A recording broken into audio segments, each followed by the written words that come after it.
What's going on, everybody? Welcome to another edition of the Talking to the Doll Benfica podcast, episode number 208. With me tonight, I have the pleasure of having two-thirds of the Three Tugas podcast, Lidos and Pedro. What's going on, fellas? What's going on, Alfredo? What's up, guys? How's everybody? Good, man. It's a pleasure having you guys here. I know that we would try to hook up one time, but I couldn't do it. But I'm hoping that one of these days we're gonna hook up, and I could return the favor by you guys being here and stuff. I know that Chris has been there, so I enjoy listening to you guys. I think it's great banter. But before we get into things, just tell us a little bit about the experience so far with your podcast, man. How's it going? Have you guys been getting some traction? What's the feedback? Leach, go ahead, kid. Go, knock yourself out, man. Yo, já que eu falo sempre, fala agora. Faz. Nah, man, it's been good, man. It's been, it all started as a joke and at a place we all hang out, and it all, so many debates going on throughout the season that were like, you know what, how about we start up a podcast? And, I heard about you guys and just joking around. It all started up, man. It's going good. We have so much fun doing it. I'm sure you and Chris have the same amount of fun, man. It's a good time, and we get to give it out to the listeners, man, and whether they like it or not. And that's what it's all about, different opinions. Yeah, definitely, man. It was for me. Well, I started this thing on my own, and then me and Steve and I hooked up, and then Chris came along later. But it's been great fun. We never really thought that the podcast would get as big as it is, and we're really grateful for the people that take the time every week to check us out and to that value our opinions. So it's been very rewarding, if you will, for us to have the podcast to be able to give back and for people to interact with us. We've actually formed a lot of friendships throughout this time that we've had the podcast with people from other countries and from all over the place. So we're pretty happy how the podcast has turned out for us. It was just a little hobby for us, really, and it just turned out to be so much more beyond my wildest expectations. So we're pretty happy, and every time I see new podcasts pop up, man, it's always a great thing because I know that there's a lot of people out there with great knowledge and great angles on football, and people enjoy listening to people with knowledge, and I think you guys offer a great value. Not as much knowledge and angle as Steve. For this. Now, Steve's a master, man. Steve is he likes the tactical aspect of the game. He's a student of the tactical aspects. He reads a lot about tactics, so we're glad that he's able to offer his contribution to the podcast in a different angle, not just in a banter angle, but from a technical and tactical aspect of it. So we're glad. And then there's me, and then there's Chris that provides the humor and the comedy as well as some insight because, as you guys know, Chris played a little bit, so he's got that experience. Yeah, Chris was a good player in his day. If he's listening, in his day. Yeah. So we all had our good days, I guess. And Litus, I know I played with you for a bit too. Yeah, man. When I was young, I still try to play a little bit, but when you get older, it's tough, and work and family come a little first. So it's cool though, man. We still love the sport, and it's like I said, Alfred. It's not everybody probably agrees with us of what we say, but we like the feedback, and that's what Twitter's about, and emails, and everybody's entitled to their own opinion and their own debate. What I like most about it is the controversy. I mean, like he was saying, we used to go at it back and forth with Sportingistas and Portistas where we hang out at, and it was like a trio talk in English, and we had just, it was just great that we could actually, I mean, we're all friends, but it does get heated at times, especially with Big Zet, as everybody knows if you listen to the show. But it's all in love, it's all in fun, and in the end, Benfica campeão, and that's all that matters. as long as Benfica campeão, porque quando o Sporting for campeão, ninguém segura o caçoilo, pá. Oh, man, Mike, man, forget about it. Não, vocês não vão conseguir lateral. Well, you saw his tweet, right, earlier today when you posted that we were going to be on yourself. I sure did. Yeah, man, but it's good. It's good to have you guys on. But let's get into this on the menu today, if you will. We will look at back at the Sheffield Wednesday game that Benfica played in England. Also, the Wolfsburg game that Benfica has just played this past weekend. And we'll look ahead to the Eusebio Cup, where Benfica will host a very special match against Torino. We all know the history with Torino. And if you don't know, we have a little segment on the podcast with the little recording that Pedgey did that will be very special for you guys to listen to. It won't be live on YouTube, but on the audio version, you will definitely hear that. And I think that everybody will enjoy that. But Sheffield Wednesday, this past, I believe, was Wednesday, if I'm not mistaken. So we, right? yeah, Sheffield Wednesday. We played. And I'll give you the lineup real quick. Lopes was in goal as Julius Cesar still recuperating, or now he's healthy, but back in this game he was still recuperating. Semedo, Luizão, Jardel, and Grimaldo across the back. Feza and Horta were in the middle. Salvio and Chucky on the wings, Benitez and Fontes up front. I'll just start with you guys because I always like to get your take. Who has impressed you guys so far this preseason? Dollar. Me, it's been Andrea Horta. I think Andrea Horta is a guy that came in to fill some big shoes that are not left. But he's doing it well. Every preseason game, every minute he's played, it looks like the kid gives it his all. He leaves his shirt. He's a Benfica player, as you guys know. He's been a Benfica player since he was a kid, and I think he's really the player that's impressed me the most overall through every friendly game that we've played so far. Yeah. What about you, Pedro? I feel the same way. You can tell that the kid's definitely got something special. He's got a good touch on the ball, but to me, and I don't know that we have seen the best of him, but I think Serbi's going to be an amazing add-on to this team. I hope, from what he's shown so far, he's a little bit of what Gaitan has, but he may offer a little bit more in terms of being able to move the ball a little. What we've seen from Gaitan, he likes to hold the ball, create those one-on-ones and create some challenges and give us the upper advantage by doing that. But I think Serbi's going to be more of a give-and-go kind of player, especially with Grimaldo behind him. I think that's going to be a great combination. But Serbi's been very impressive. Yeah, the biggest thing for me at Servi, and we talk about this all the time, that he actually came as the Argentine season was ending. So as far as the physical and the endurance, I think he's perhaps ahead of everybody else. But I think even looking at the way, if we look back at the way Di Maria came in to this Benfica team, he went through a long adaptation period. And I think that Servi has hit the ground running. And despite him being ahead of everybody as far as physical condition, I think that he's adapting very quick to the pace of the Portuguese game. For me, that's the one thing that I noticed about Servi. But that adaptation period for him is going to be very, very small. So that's what I'm thinking. And perhaps the reason why Benfica had so many wingers was they were probably hoping or they were expecting that the adaptation from Servi was going to be one that was going to take some time, that perhaps he was not going to be able to hit stride until mid-season. So maybe that's why Benfica is keeping so many wingers around.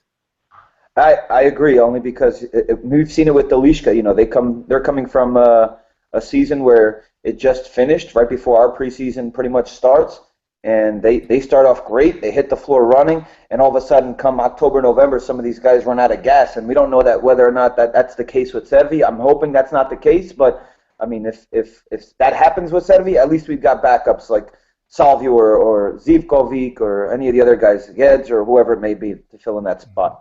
Yeah, Carrillo. For you guys, the battle at right back, who's got the edge right now, Smith or Almeida?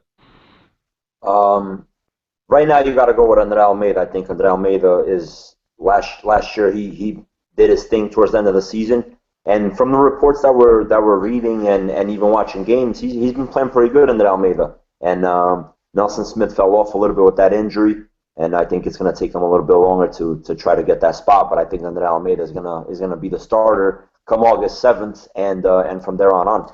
So I think this is where our show gets interesting, because I have to disagree with Litos. Only because I think he's fine. Nelson Smith, for me, is a starter.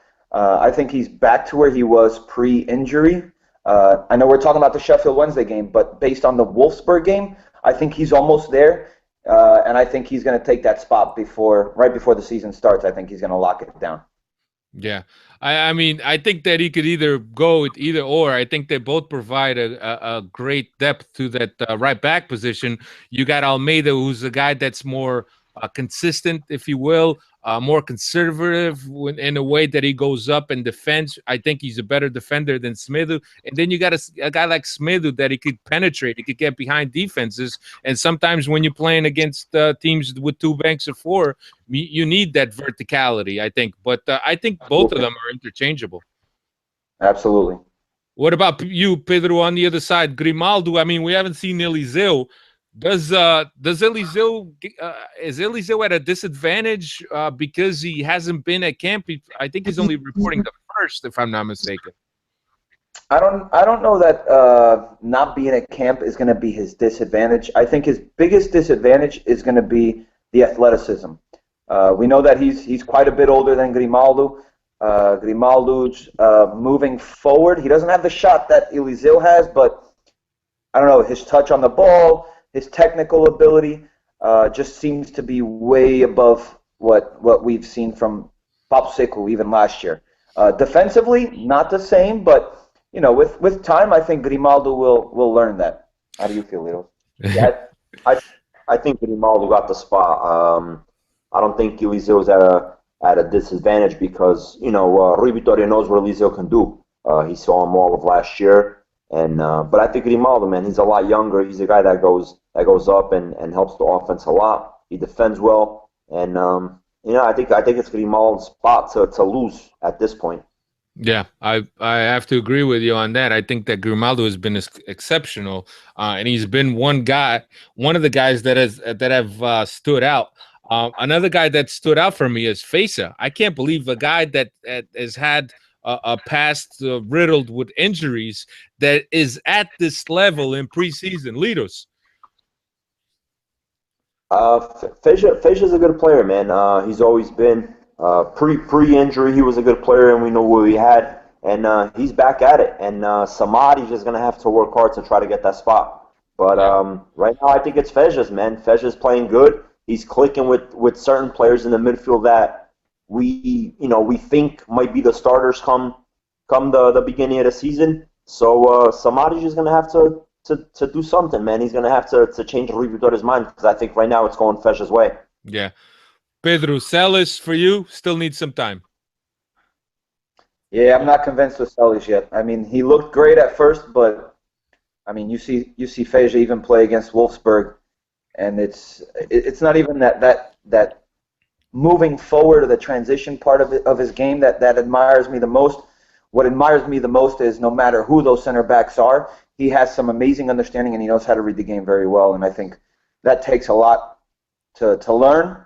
And it's going to be hard for any of, whether it's Celis or Samaris, to knock him out of that spot. Yeah, absolutely. I've read some people that think that Rui Vitória really added something to Feja's game. So perhaps the freedoms and the instructions that he's been giving him and the position that he's been teaching him has really brought out his game. And like I said, I'm really, really surprised the way he's come out this preseason. Game in, game out.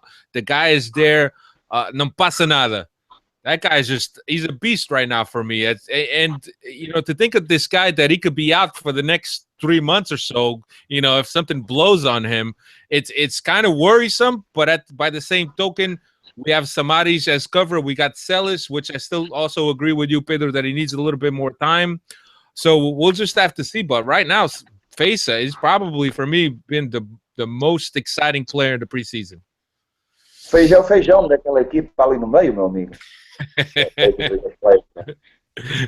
Yeah. Não puxa carroça, you know what I'm saying? Yeah, no, he's been impressive for me. So as far as the game goes, it's a typical preseason game. Of course, this comes in the middle of a week of Benfica over at is it St. George's Park, I think, which is the national team training facility. And obviously the teams are being subject to 2-a-days, very high physical exercises, if you will, the stuff for endurance that we all know. I mean, we've all played, so we know what a preseason is all about. So, but quite a typical game for preseason. Nothing really to see.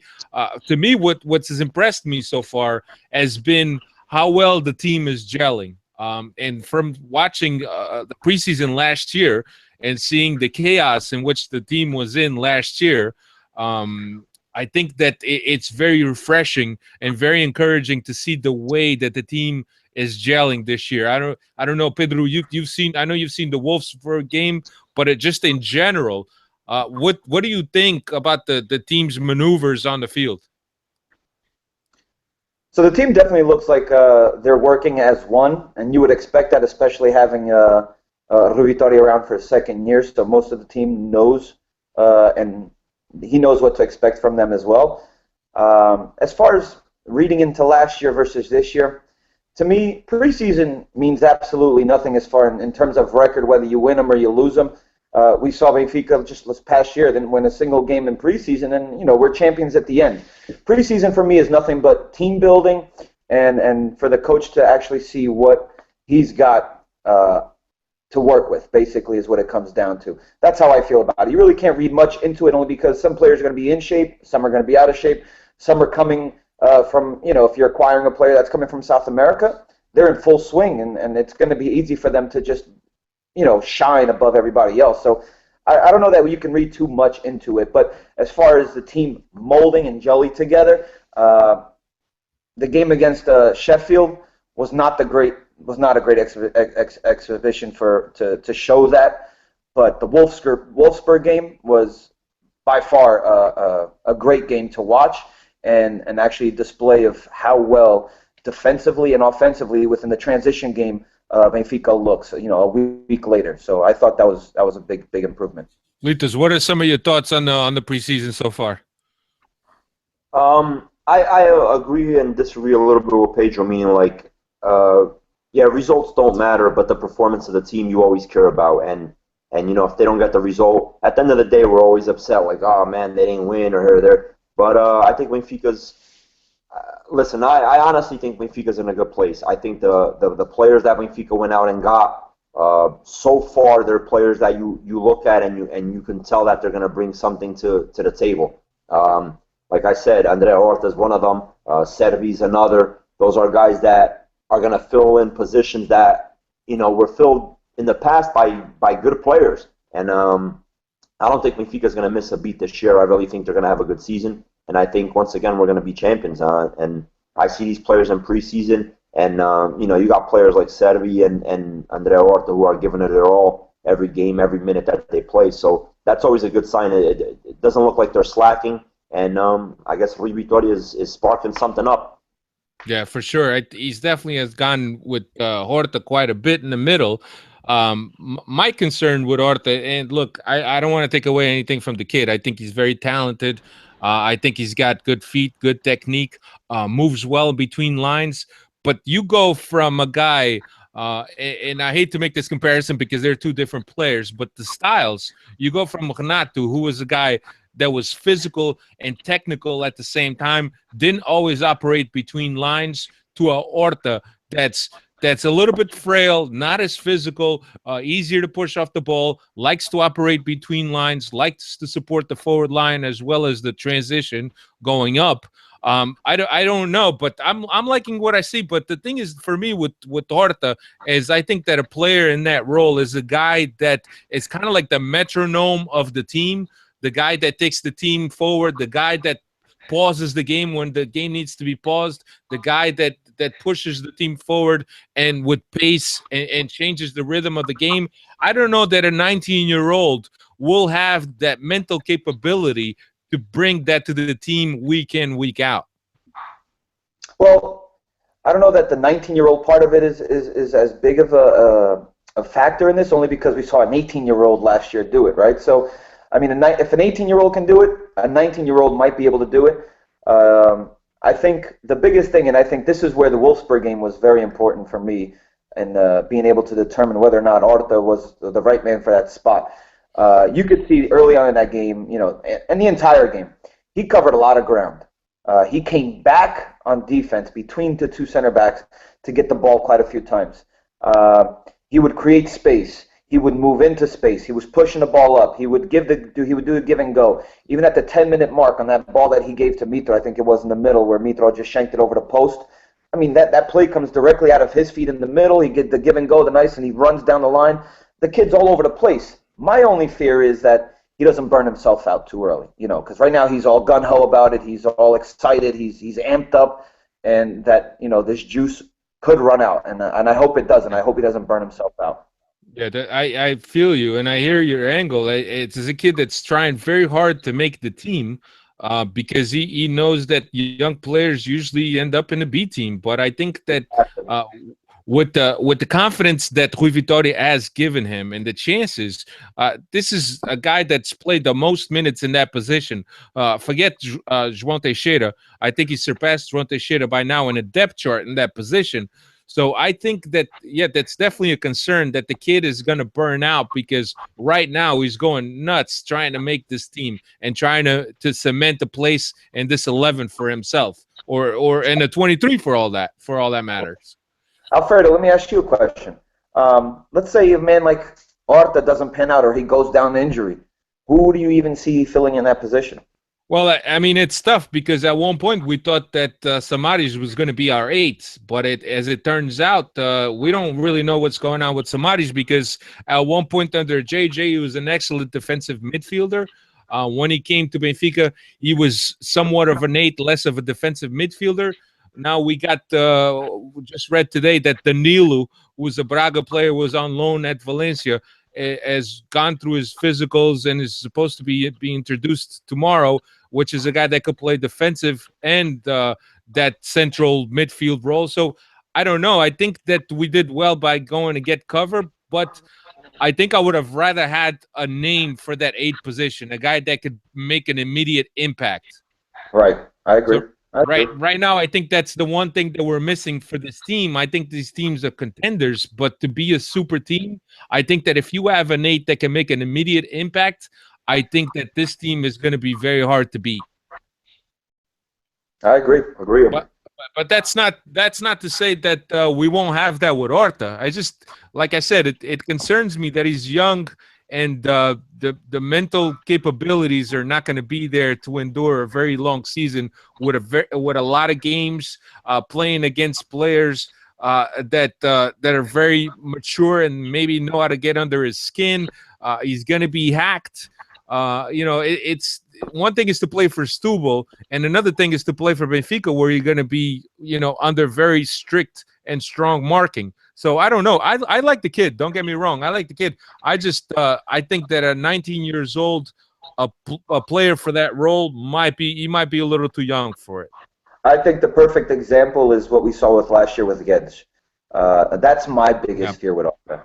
That's my biggest fear. The guy tries so hard. He does so well in the beginning of the season, and then all of a sudden you just hit a slump because mentally you just either there's a lapse in mentally or physically your body just can't handle that type of exhaustion at that point. You know what I mean? That's my biggest fear with Horta. Yeah. What about you, Litus? What do you think some of Horta's downfalls are at this point? Alfred, I'm gonna be honest, man. I'm really big up on this kid, and I think he could do it. But I haven't seen too many downfalls on the kid. Listen, but then again, like you guys are saying, he's giving it his all. He's putting all his eggs in the basket right now. He's going full throttle, and right now he's doing everything right to be in that number 8 position. But like you guys said, if he gets burned out, I don't know who we have on the lineup or in the plantel that can replace him, or that can replace for that position. Yeah. You don't think Benitez will be able to fill in that spot? You know what? I've seen some good things from Benitez. I just think that maybe he's going to have a hard time getting used to the pace of the Portuguese football. I think he's physical. I think he has technique. He does remind me at times of what Enzo brought when Enzo was at 8, but I just don't know. It's hard to judge these guys, like we've mentioned, that coming from the end of the season in Argentina and really stand out because of their physical ability and physical endurance in preseason. But when they start getting into the games, competitive games, that's another degree of measure that you got to measure them by. So absolutely. Go ahead. No, I'm asking. What about a guy like Pedgey? What do you think about him slotting over to the middle? I think Pizzi is a great alternative to the middle, but the way that Vitória has been playing him so much on the wing that it's hard that Vitória is even considering to the middle. I think it's nuts how we keep referencing names and players, and you don't even know who to fill in what spot. I mean, It's I'd a hate good to be problem to Vitória have. right now. Yeah, but if you're Vitória, you're kind of scratching your head at this point. Like, who do you Yeah. put in there? You know?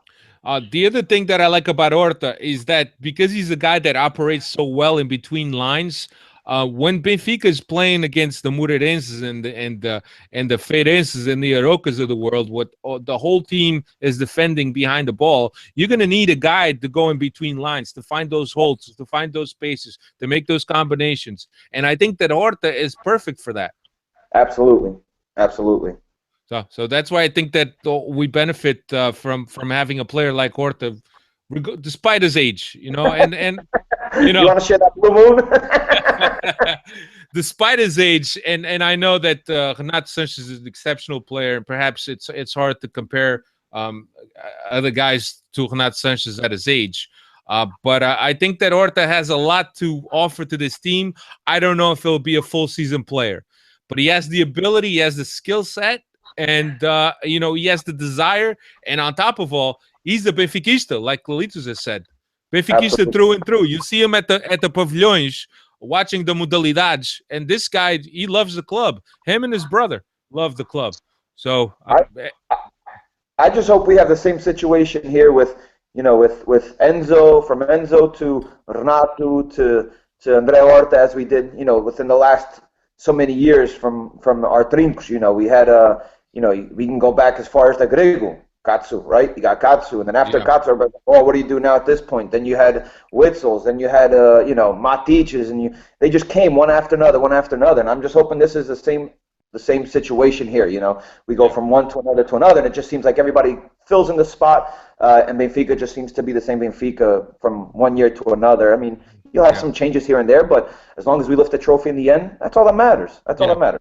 And that's the thing. We could sit here and speculate all we want based on the games we're seeing, but we're not seeing how these guys are working out every day in, day out. We don't see their strengths and their weaknesses, their weaknesses in the training pitch. And I think that that's a thing that sometimes we fail to understand, is that Vitória is seeing these kids and these players on a daily basis. He knows what they're good at. He knows what their weak spots are.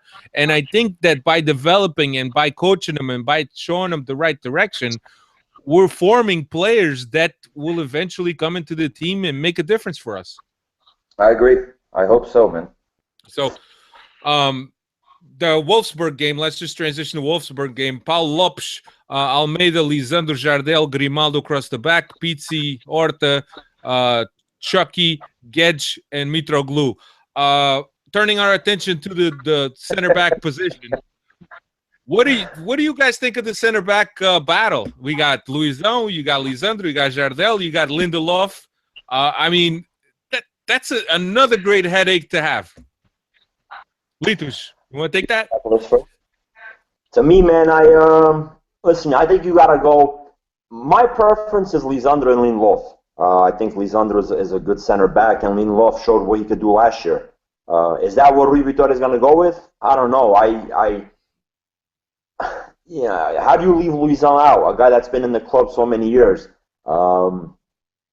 We definitely need Luizão at least on the bench. He's a Benfica player. He's a guy that's going to demand respect in the locker room, not only for himself, but for the coaching staff and for the rest of the team. He's the type of dude that'll step in the middle and probably smack a player if he has to and tell him, listen, wake up. But I think Luizão's day is come and gone on Benfica starting lineup, man. I think, my options right now got to go with Lisandro and Lindelof. I think those are the two guys that we got to play and start the season with.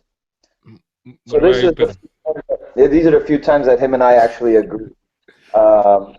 Personally, I feel like if the offers are coming in for Jardel, you've got to take it while it's there, because he's at the point in his career where you may not get that offer ever again and not be able to capitalize on it. So, and personally, I've been saying it for a very long time. If anyone listens, I like Lisandro Lopes. I'm a big fan of Lopes. And Lindelof, like he said, we saw what he's capable of doing last year. Luizel, unfortunately, I mean, that's still my captain. Nothing you can take away from that man. He brings so much to the team, but not just on the field. I think in the locker room, he is the spirit of that locker room. He's the only real player there that can push forward and what the Benfiquismo really means to any of these younger guys or the new guys. So I feel like he's definitely a big, big, big plus needed within the locker room. But as far as starting backs, Lindelof and Lopes for me, hands down. Yeah. I don't know. I have to disagree with you guys. I think that Jardel has a place on this team, and I think Jardel has emerged as a silent leader, if you will. I think that it's very hard to replace Luizão's leadership, but I think that Jardel, as silent as it may be, is a guy that's kind of stepped into that leadership role. I think I do rate Lisandro highly. I just don't think I would play him ahead of Jardel. I think that Lindelof, for me, hands down, he needs to go and start again. And I think that we really saw the best Benfica with Jardel and Lindelof. But I'm with you guys. If the right offer comes from Jardel, let him go. But I think that for the money that Benfica wants, a team might come in and snap Lindelof because he has a higher margin of progression rather than Jardel, who's up in his higher 20s. I would say. So I think he's 30, if I'm not mistaken. I think he's 30, Jardel. Okay. I might be wrong, but I think he is 30 already. Yeah. That's why I'm saying. I mean, what would you consider a good deal? You know what I mean? Would you be happy with 10 million for a player that's 30 years old and has given quite a bit to the team? I guess that's the question, right? Yeah, that's the thing. I think I'd be happy with 10, anywhere from 10 to 15. But there's and the rumor was that Napoli wanted to offer 12, or they were offering 12, and Benfica was denying. No club in their right mind is going to offer more than 15 million for a player that's 30 years old. That's a center back. Right, exactly. And I think Lazio now is in the runnings too, if I'm not mistaken. Right. So I mean, we'll see. I think that this whole thing with the center back thing that's going on, this whole dilemma with the center backs, I think if Benfica get the right offer for Lindelof, they let him go, and then all of a sudden it's a three man fight. Really, if that happens, yeah, that's good. Right, because I agree. Lindelof has more market because he's a young kid, and I think that if Benfica are going to get the right offer for Lindelof, they'll let him go because we have adequate cover for the back. I think that I agree with you guys. Luizão's best years are behind him. I do think that he injects a lot of leadership and Benfiquismo into the locker room, as you have said. But I don't know if he's got the legs anymore to chase people down. I know that his veteranship and his experience will help him out in his positioning, and the positioning will help him with some of the speed that he's lost. But I don't know if he's the guy that we want to go through the whole season. When you say nós já não tem pernas, my man's got pernas, são compridas, let me tell you. Yeah. So it's interesting, man, and it's been a very good preseason as compared to last preseason. And I know that preseason sometimes you don't win anything in preseason, but last year with the guys that we brought in, it was a bit disappointing with the amount of people that we brought in, with the talent level that we brought in. It was disappointing. Luis Felipe Vieira said himself that he wished he had given Rui Vitória more guys. And I think this year we're not debating that we're missing players for this position, we're missing players for that position. We're debating who the best guy will be for that position. And these fights are tight. I think that. You look at Almeida and Smith, you look at Grimaldo and Eliseu, you look at the center backs, and it's very, very tough because we know that each guy is just as strong as the other guy, and that could be a starter any day of the week, really. So I'm happy that Rui Vitória has these problems, and I think that second year under Rui Vitória's belt with the more defined game idea and game model, I think that Benfica is going to be a lot more competitive this year than they were last year. I thought that Wolfsburg was a very good exhibition of what the team can do. The team is gelling. They're touching around. They got defined processes. They got interesting combinations. And you have these guys that just are fighting for a spot, and they're playing out of their skin. So I'm enjoying all of this. I think the Wolfsburg game was probably the best game in terms of seeing what the team is capable of doing or producing on the field defensively as well, because you're coming up against an opposition that is Champions League caliber team, right? So and to see the movement on the field and the way they perfectly align defensively, midfield, the perfect alignment from the front line to the back line and back line to the front, I think was a very good indication of what to come, hopefully. Again, like you said, great problems to have, but the team does look really well. Compared to last year, the team looks really, really well going into the season. Yeah, no, I'm excited, man. I'm excited for the season. I was actually just looking up some stuff. I'm very excited, and I can't wait for the season to start. I think Benfica has a good team, and I think we can make a run at it again. Yeah, absolutely. And I know that we don't win anything in the preseason, but Lich, 6 games, 4 wins, 1 tie, 1 loss, 15 goals scored, and 1 allowed. I mean, we know that there's a certain emphasis on Rui Vitória's defensive game for the team. Well, what do you make of that? No, man. So far, it's good. The whoever he has playing in the back, and most of the time, like you said, it's been Grimaldo, it's been Lisandro. Those guys are really playing good, man. Fej is playing good, like you said. It was one of the guys that you're really looking forward to seeing throughout the whole season, given the fact that he's healthy. So I think defensively, our goalkeeping situation can only get better once Julius Cesar is. I think they said he's like 100% already. He already played against Wolfsburg, but once he's definitely 100% and Ederson is 100%, our goalkeeping situation can only get better. I think we can't go wrong with either or. We'll be a little bit better, I believe, with Ederson, given the fact that he can restart a stop situation or even a save, and he restarts it right away and creates a better opportunity for Benfica's attack right off the back. But given the goalie situation defensively, I think we'll be all right. And our midfield and our forwards are burying goals. And like you said, 15 goals scored. Our midfield is playing, I think, very, very good. And Andre Horta so far has been playing good. Servi's been playing good. Guys like that Salvio looks like little by little he's starting to be the Salvio of the past. So we'll see. I'm excited to see. And you know, the forwards are going to be Mitroglou and Jonas. I feel bad for a guy like Font, who, being a Portuguese player and hopefully trying to get a little bit of opportunity, but in my book, he might be the odd man out, given the fact that Mitro and Jonas, to me, are going to be the starters, and those are going to be the guys burying the goals. I don't know. The $22 million man may. Well, that's what I'm. And you still got Raul Jimenez, and so it sucks, but Font might be the odd man out in that position to me. But hey, it is what it is. As long as we're scoring goals and we're winning games. Yeah, I think that ultimately Font is going to end up at Braga, and on the long run, he's probably, if Danilo convinces for us and Benfica decide to acquire Danilo from Braga, I think that Font will most likely be included in the deal, which is a shame because, as you guys mentioned, Font is a Benfiquista, was formed at Benfica, didn't make it.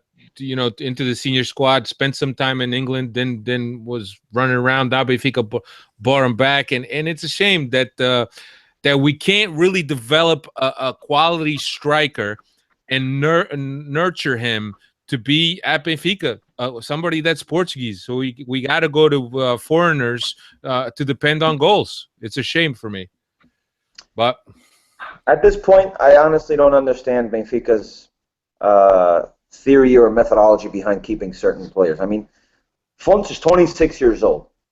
If you're a striker by 23, 24, I feel as if you need to break through at that point. What's the point of bringing this guy back and forth every season, in and out? Why not just, settle his career as well, let him, make a decision to where he wants to go, and kind of, because I hate seeing things like that, especially with players like Font who deserved more stability in their carear. I don't know. Those are the few things that actually bother me with having so many players. But as far as having like a stacked 23-man roster, or in this case 25, or however many we're going to have, That's a beautiful thing. I mean, I can't remember the last time we actually, and he just mentioned, Julio Cesar, you got Ederson. That's crazy. Like, who do you even start at that point then? You know what I mean? You got so many guys to fit in so many positions. I mean, it's great as a fan, but as a coach, man, leaves your head scratching a little. Yeah. We haven't even touched the winger situation. I mean, look at all the depth that we have in the wingers. Litus, right now, who are your 2 starters on the wings? Listen, man. We won the championship with Pedgey last year. I was a big fan of Pedgey. I thought Pedgey is the type of player that can come in and do certain things. But I don't know, man. Salvio is making a name again for himself, and he looks like he's little by little getting back to the Salvio of old. He still may be a little far, but I guess you got to go with Salvio and maybe on the other side, Chucky, depending how he plays Chucky in the next couple of games. But let me tell you something, man. I'm a Carrillo fan too, man. I think Carrillo is a player that the minutes he's played, he knows the Portuguese league. That's the difference. Even though he was out for a year or whatever the case may be, he knows the Portuguese league, and I don't know. It's going to be tough, and you know what, man? I'm glad I don't have that decision to make, and it's really good. That's why he gets paid, because there's some good wingers on our team, but I think in the long run, I think it's gonna be Salvio and Chucky. Yeah, and don't forget Zivkovic. Yeah, I really have the knock, the little injury he picked up against Sheffield United. Was that big, or I haven't really heard much about it? From what I understand, it was just a bruise, a deep bruise. Nothing twisted or nothing torn. Just a bruise, from what I understand. Nothing to worry about. Yeah. So, I've since day one when they picked him up again, they brought him back, Salvio. I've always been a fan. I have a special place in my heart for that guy. I love him. I feel like he's another Luizão for the locker room. You can see that the guy lives it in and out every single day. I feel like he's something very, very special in that locker room.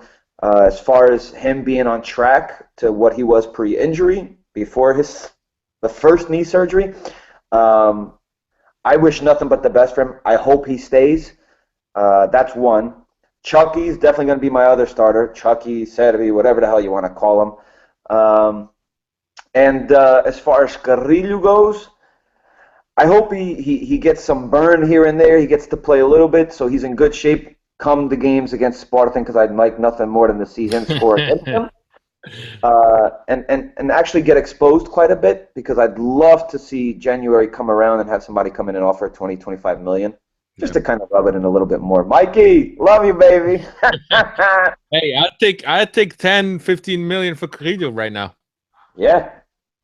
Dude, for a guy that came in free, we don't know what he's going to give us, you know? Yeah, but the higher the amount, the more salt you're putting on that wound. As stacked as we are in the wings, I'd sell him for 10, 15 million, no problem, without even playing one single minute. Who do you think Alfredo is going to start on the wings? It's tough, man. It's tough to go against Chucky. And on the other side, I think it really depends on the game. I think that Pedgey adds a dimension to that wing that we don't see with Salvio, because Salvio is more the type of guy who puts the blinders on and takes people on, and Pedgey is the guy that helps out in the middle, drifts in the middle, can pause the game, can dictate the tempo of the game. He's a guy with good feet. I think they both offer different things, so it really depends on what the game asks for. It's a good option to have, as they could play the same position, but they offer different things. So it's tough between Pedgey and Salvio. I've been a little down on Salvio this preseason and also last season, because it's very hard to come back from a major knee surgery like he did, especially when it's a guy that depends so much on that first step explosiveness. I think that it's very hard for a guy to come back from knee surgery and still have that same explosiveness and the speed. But I was very impressed with him against Wolfsburg. I thought that was the Salvio of old, and maybe he's getting over those physical training sessions, and he's finally coming into his own and is developing into good form. So it's going to be tough, man. But I think on the left-hand side, I think that it's hard to go against Chucky. And Zivkovic is going to add some problem to that once he's healthy to go. I just hope they don't use him too much in the beginning, because I don't want somebody coming around January to pick him up, because I'd like to see him stick around a little longer. Yeah, it's a good problem. It's a good problem to have. I think that that those guys, I think those four guys would probably be well, five guys, I should say, would probably be the guys that stay for the wings. I don't think Gonçalo Guedes will stay at Benfica. I think Gonçalo Guedes will end up at one of the higher placed teams in Portugal, if not in England somewhere or in Spain somewhere. I think that there's no room for Gonçalo Guedes on this team, regardless of whether he's been playing well or not. I think that he needs to go out to develop further because he's still young and he needs to play to develop. And that's unfortunate because, I mean, even in the Wolfsburg game, he had a few good moments in that game. It's just sad that he's surrounded by so much talent. I mean, if you take it back to last year, where you didn't have as many options, we'd all be praising Gonçalo Guedes right now with the game he had against Wolfsburg. But because there is so much talent, I mean, unfortunately, he's going to be one of the guys that's going to get burned in the end. Yeah, absolutely. So we're gonna take a little short break here for this, so you guys could learn a little bit more of Torino. If you're watching this on YouTube, you won't be hearing it, but if you're listening to the audio version of this, you will hear it. So we're gonna take a short break. We'll be right back. All right, and we're back. I hope you enjoyed that. Thank you very much, Pedgey, for doing that for us. Since we're doing this live, we got to kind of pretend. It's like when you're watching a cooking show and you put stuff in the oven, and then like 30 seconds later, the chicken's all done, ready to go. That's what this is like, you know. So let's turn our attention now to some news and something that I already mentioned. Danilo from Braga apparently was at the Hospital de Luz today, undergoing the customary physical examinations. He was over at Valencia on loan at Valencia from Braga. He played 33 games for Valencia, 26 as a starter. And Pedro, for you, do you know this guy, Danilo? So young Brazilian, 20-year-old. I've seen him in here and there a little bit. I only watched Valencia quite a few times only because of Gomes, Andre Gomes. I don't know, man. I don't know how I feel about him. I really don't. I don't know much about him per se to really be a verdict in this situation. Litus, what do you think? I don't know, man.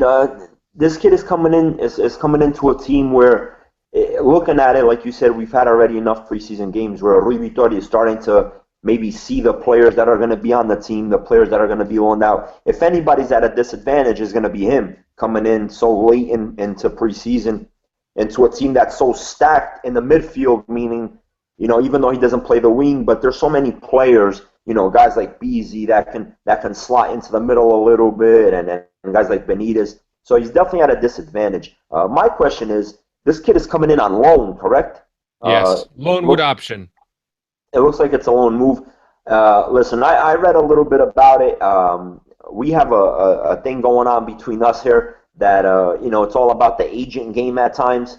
And we all know who this guy's agent is. And yes. George Minge is his representative.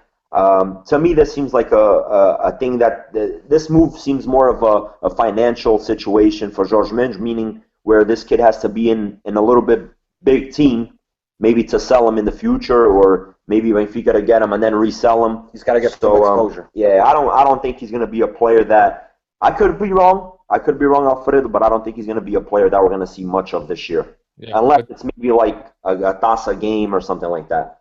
Yeah, but 33 games at Valencia, 26 as a starter is nothing to shake at. No, absolutely not.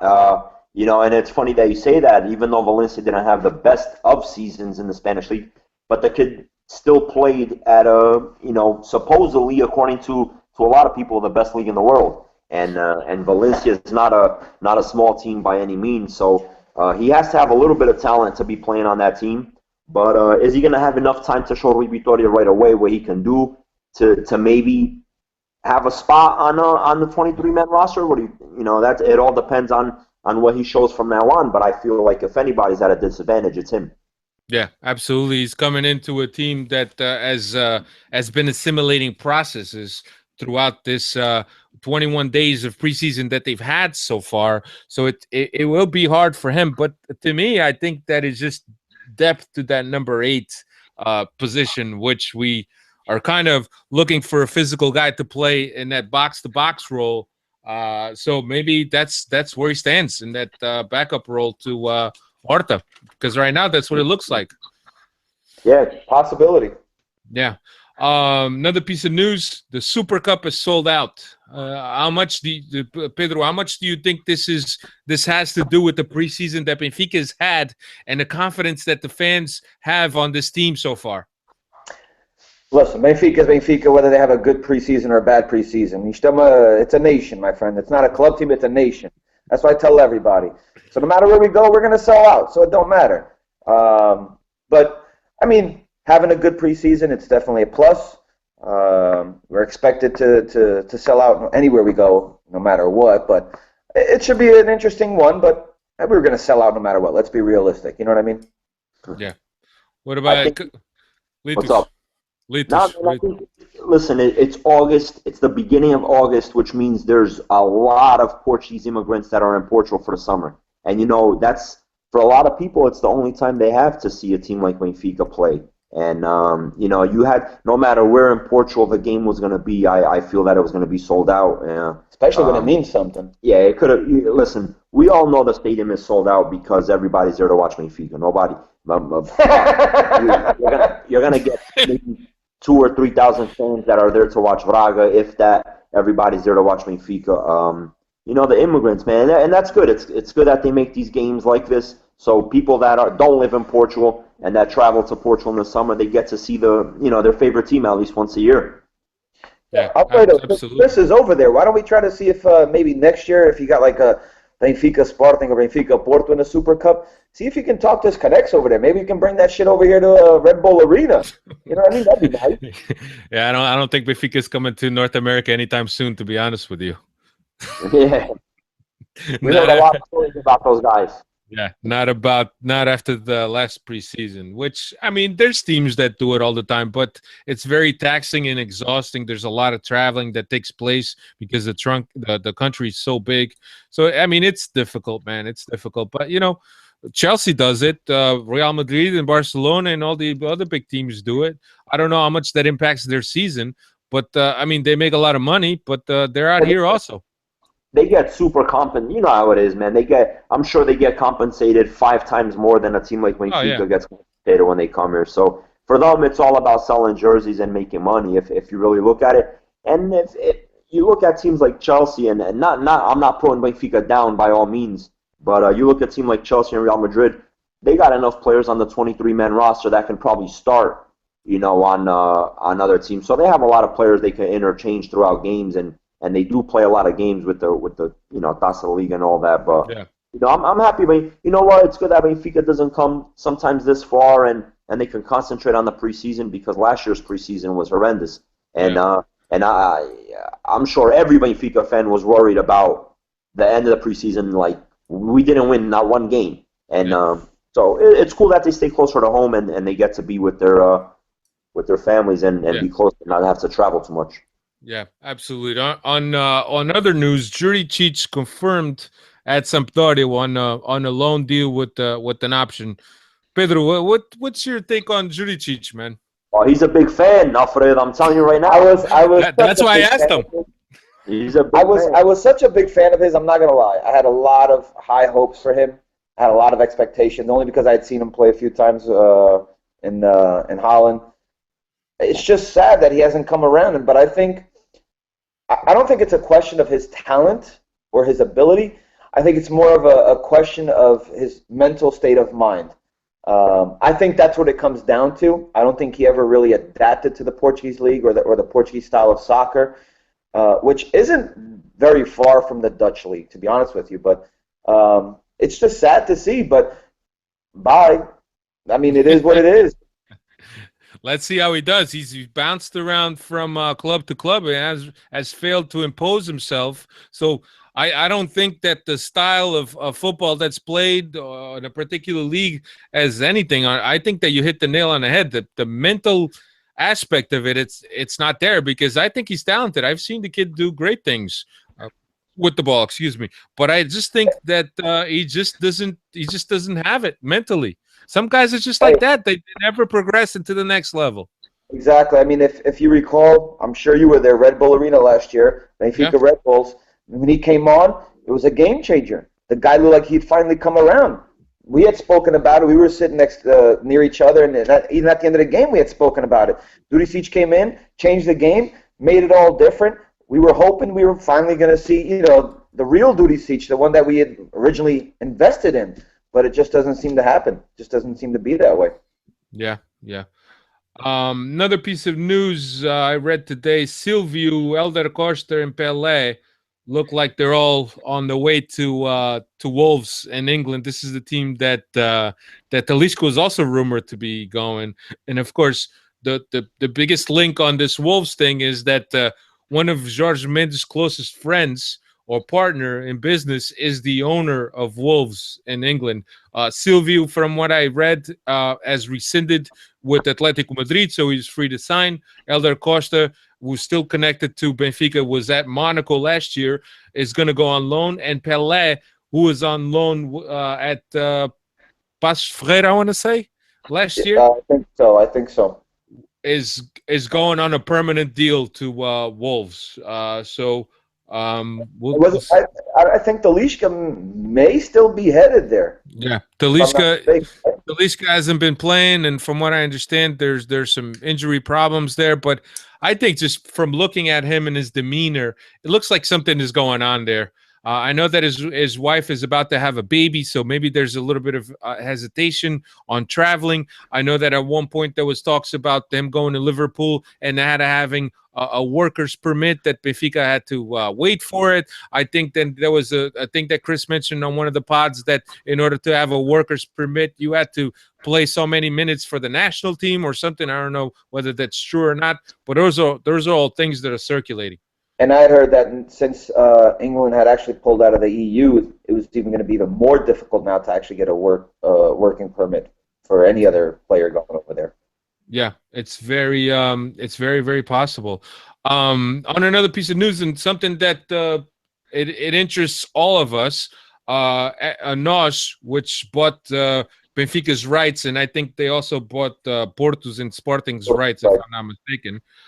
They have announced today that they finally have reached an agreement with other cable providers to allow them to use the rights that or the games that NOS has purchased from Benfica and Porto and Sporting. So that could be good news for us because I think that until they agreed, maybe we don't know what's going to go on here in the States. We don't know if it's going to be offered in a service, streaming service. We don't know if a cable company is going to pick it up or what not. So we really don't know what goes on. And I get asked this every single day. Do you know what goes on as far as Benfica games in North America? And I really, at this point, I don't know. But I'm hoping that with this deal and this agreement between all the cable companies, that something opens up. And of course, it's within their best interest that if they paid that much money for the rights for these games, that they make it available to as many people as possible. So it's very possible that in the next couple of weeks,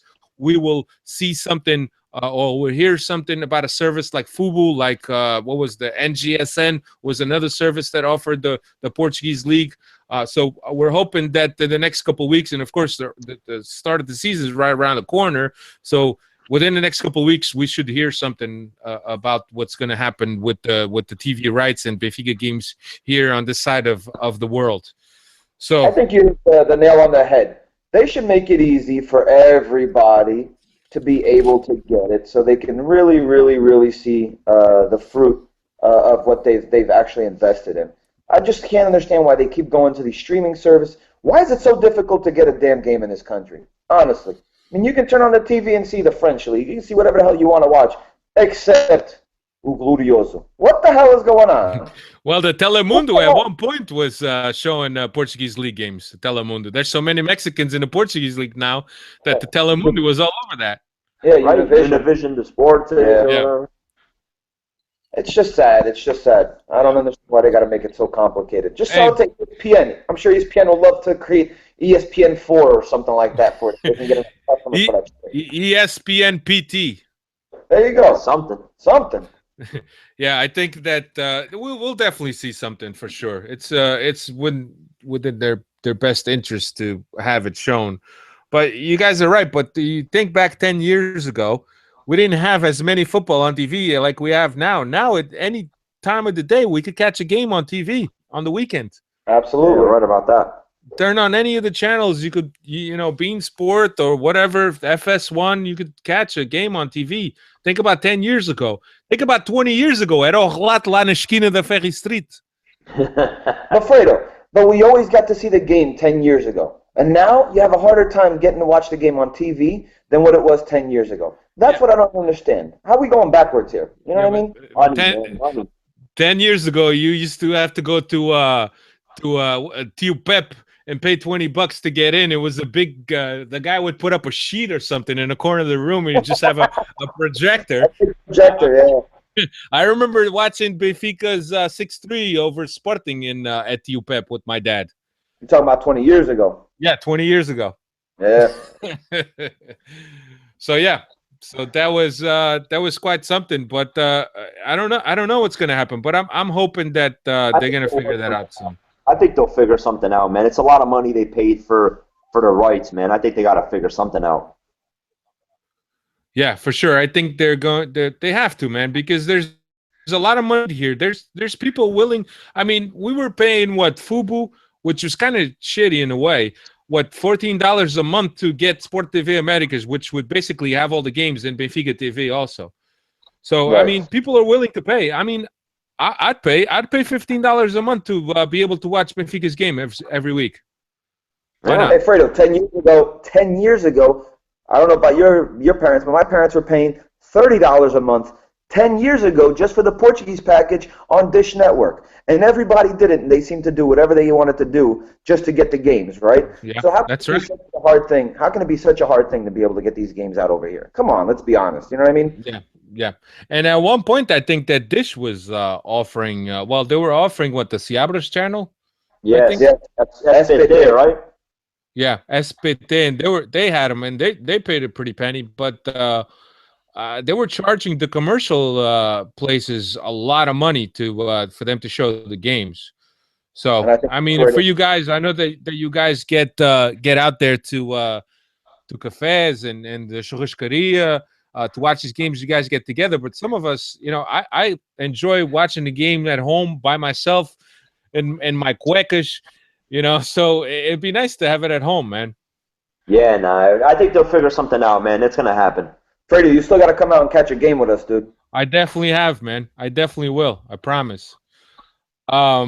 Here's I got a couple Twitter questions here for you guys, and I'll start with you, Litus. This is from Diogo Reis. Presuming Luizão does not start, who wears the armband to start the season? Listen, we all know, and I think we've seen it in the preseason, that the second guy in line right now is Jardel. Yeah. I believe it's Jardel, correct? It was Nico. I think it's Jardel now, and after Jardel, it's André Almeida. So, given the fact that it's Lindelof and Lisandro in the back, I think it's going to go to André Almeida. Now, if André Almeida, Luizão, and Jardel on the bench, I think it's Salvio, man. He's a guy that's been there. Benfica stuck with him through all the injuries. Toto, baby, Toto! But it's going to be Jardel. If Jardel is a starter over Luizão, or Jardel and Lindelof, it's going to be Jardel, the captain. Yeah. And Pedro, this one's for you. This is from Neil Fernandes. And he says, Jonas to Barcelona. How true are these rumors? Why would anyone leave Benfica to play for the most corrupt team ever? I thought Porto was the most corrupt team ever. You can always count on Neil for a good question. Every time. He's not going anywhere. He's going to stay where he's at. It's not guaranteed starting time over there, playing minutes. And he has it at Benfica. So I can't see him going anywhere, honestly. He's going to stay where he is. I mean, that's all rumors. That's just of all El Record and all those guys wanting to sell some papers. And I think that's all that is, really. Yeah, absolutely. Big shout out to Kevin, who's watching. Kevin's from Quebec. He's actually in Cape May camping, and he's watching the Benfica podcast live. Kevin, it's the closest you've ever been to us watching us live. That's great. Great stuff. I think that's all I got, man. Benfica wraps up their preseason so they play Torino tomorrow, and then they wrap up their preseason this weekend against Lyon in France, in Lyon, obviously 7:45 local. That's Sunday. I think that 7:45. I think France is an hour behind, but just check your local listings. And then Benfica gets the official season underway on August 7 with the Super Cup, as we have mentioned. I think that's it, fellas. You guys got anything else that you wanted to add? I just want to, in case some people don't know, I coach high school soccer. I run a high school varsity program soccer, and I have a lot of kids there that aren't Portuguese, and I've got a lot of them who've even graduated, addicted to the Portuguese league, addicted to Benfica, and I had training today before this started, and some of them showed up, and they do follow Three Tugas, and they started following Benfica podcast, and I told them, I said, tune in. We're going to be on today, so just tune in. So shout out to those boys. We're La Hartridge boys. What's up, boys? Good, man. What about you, Litus? Say that again, Alfred. What about you? Anything else you wanted to add? Nah, man, just want to thank everybody, man. I'm sorry, I was looking up some stats for something that we were going over. Just want to thank everybody, man, and for watching and keep watching not only the Benfica podcast, but the Three Tugas, man. We're not competing with Benfica podcast. We're all friends. We're just trying to do something different, and it's fun, man. I enjoyed and I loved being on the Benfica podcast today, man. And this whole live thing is a different experience. And talking to Alfredo and being here with my boy Pedro, you guys are very knowledgeable about the game in your own opinion. We can't say that you're very knowledgeable in general because people might think they're more knowledgeable than you guys. So in your own opinion, right? So in your own opinion and everybody's opinion, you guys do a good job, man. And you and Chris Alfredo keep it up, man. And I know you guys been doing this for a while. You guys are however many shows already, right? Over 200 or 209? 208 was today. So keep it up, man. And listen, Steve, and listen, guys out there that are watching, man, keep it up and keep shooting these guys some Twitter messages. And if you disagree, man, I'm sure they accept the criticism and they'll debate you on the air if they have to, man. Just keep it up. Yeah, we're Benfiquistas. We accept criticism.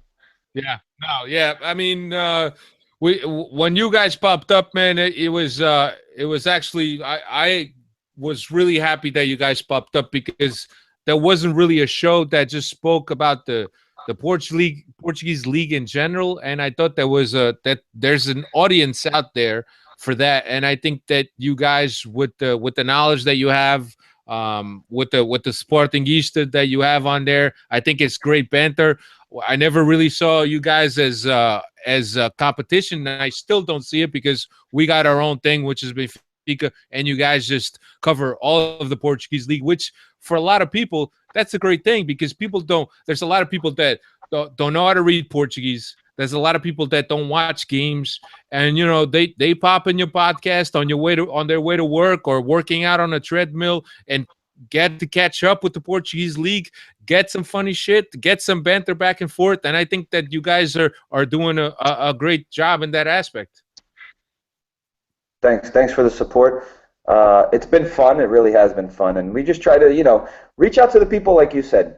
They enjoy Benfica or they enjoy Sporting or Porto or Braga, whoever it may be, but they don't really either speak Portuguese or really understand it. Because I got quite a few friends or relatives, cousins who enjoy the game. They love the teams, but don't really understand Portuguese enough to the point where they can watch through the talk or the games or the lots or anything like that. So for us, it's great to be able to reach those people, and they enjoy it. I mean, based on some of the reviews and stuff that we've been getting and comments and questions, it's been great. It really has.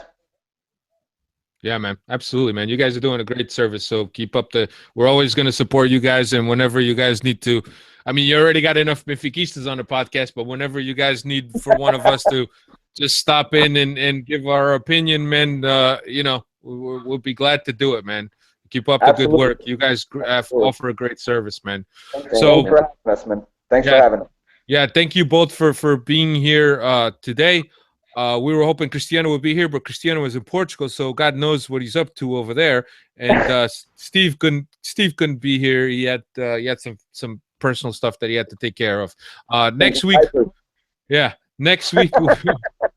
Next week we will be back. We'll look back at the last game of the at the last two games of the preseason, the Torino game and the Wolfsburg, and we're also get you ready for the season that's coming up. We will look at the squad. Surely Vitória is going to make some more cuts ahead of the start of the season, so we're excited to see what shakes out and what ends up to be the 23, 24, 25 players that Vitória will carry this year. So thank you very much for checking this out. Don't forget to check out our friends over at planetbenfica.co.uk. Our two friends here, Three Tugas podcast on iTunes. You can also catch them on YouTube and on Twitter at the number three Tugas podcast. Correct? Yep. Yeah, and if you want to follow Pedro, I know that Carlos is not that active on Twitter, but if you want to follow Pedro, what's your Twitter, bro? SLB Pedro 8. Yeah, Carlos is more of a Facebook guy. Nah, I'm on Instagram, man. I'm an Instagram dude. He's all about Instagram, this guy, dude. I hear you, man. I like Instagram too. All right, guys. Thank you very much for checking this out. Thank you guys for being here, and I'll see you guys again, or talk to you guys again next week. See ya.